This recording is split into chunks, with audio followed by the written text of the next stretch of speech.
Bonjour Jules. Bonjour Raphaël. Près de 4 ans après le début de l'invasion à grande échelle de l'Ukraine, les campagnes de désinformation pro-russes continuent inlassablement de viser Kiev et ses alliés.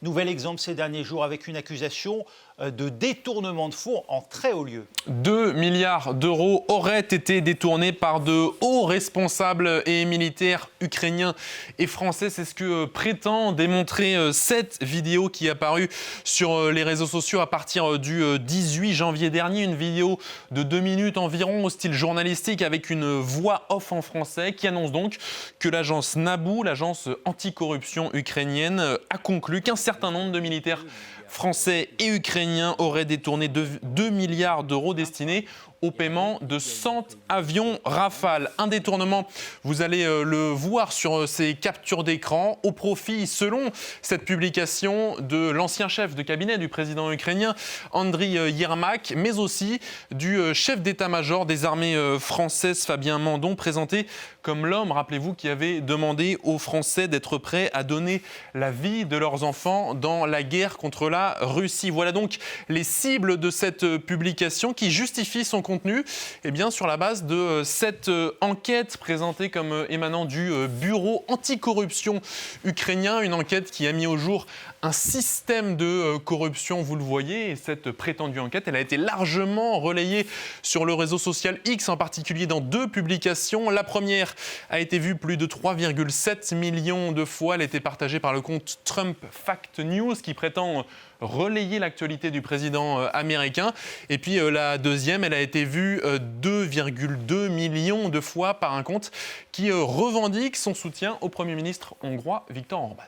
Oui, sauf que cette enquête concernant un prétendu détournement et qui vise nommément plusieurs personnalités françaises et ukrainiennes, elle est fausse, Jules. Oui, elle est fausse, mais elle prend son inspiration dans la réalité pour devenir plus crédible. Une déclaration de vente d'avions Rafale a bien été signée le 17 novembre dernier à l'occasion de la visite de Volodymyr Zelensky à Paris. Et quelques jours plus tard, le chef du cabinet du président ukrainien a bien démissionné suite à une perquisition des services anticorruption ukrainiens. Voici donc les 2 éléments clés de cette affaire qui permettent à l'auteur des fake news de tenter de les corréler, de lier ces 2 affaires pour créer cette fake news. Mais la réalité, c'est surtout que la déclaration de vente des avions Rafale n'en est encore qu'au stade de la déclaration. Ce sont des avions de papier. Selon le Canard enchaîné, tout est encore très hypothétique. Aucune temporalité n'a été fixée pour cette future vente qui pourrait ne pas avoir lieu avant des mois, voire des années, voire pas du tout. Beaucoup de chercheurs restent sceptiques, disent que cette déclaration de vente est creuse et qu'elle pourrait ne jamais se concrétiser. Il n'y a donc aucun argent qui a été versé pour le moment.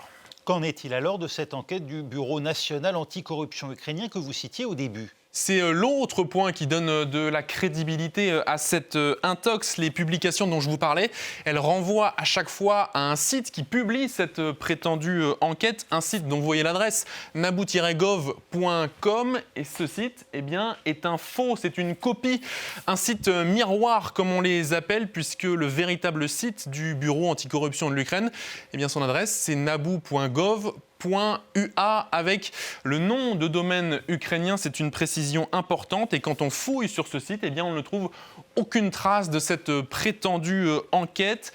Nos confrères de l'AFP sont même allés interroger le bureau anticorruption ukrainien qui affirme qu'aucun article reprenant les accusations des publications trompeuses n'y a été mis en ligne. Et Jules, cette opération de désinformation, elle reprend un mode opératoire bien connu. Oui, un mode opératoire au nom de Storm 1516. C'est le nom donné par les autorités françaises aux campagnes d'ingérence numérique russes. Parmi les caractéristiques récurrentes de ces campagnes Storm 1516, il y a l'utilisation de l'intelligence artificielle pour générer notamment des discours.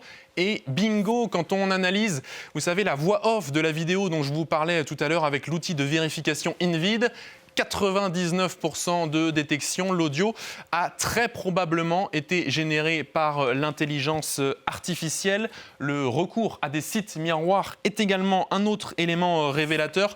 Ces derniers mois, de nombreuses campagnes ont usurpé l'identité de journaux ou de sites gouvernementaux. Exemple ici avec une autre infox qui utilisait les visuels du ministère français des Affaires étrangères depuis août 2023.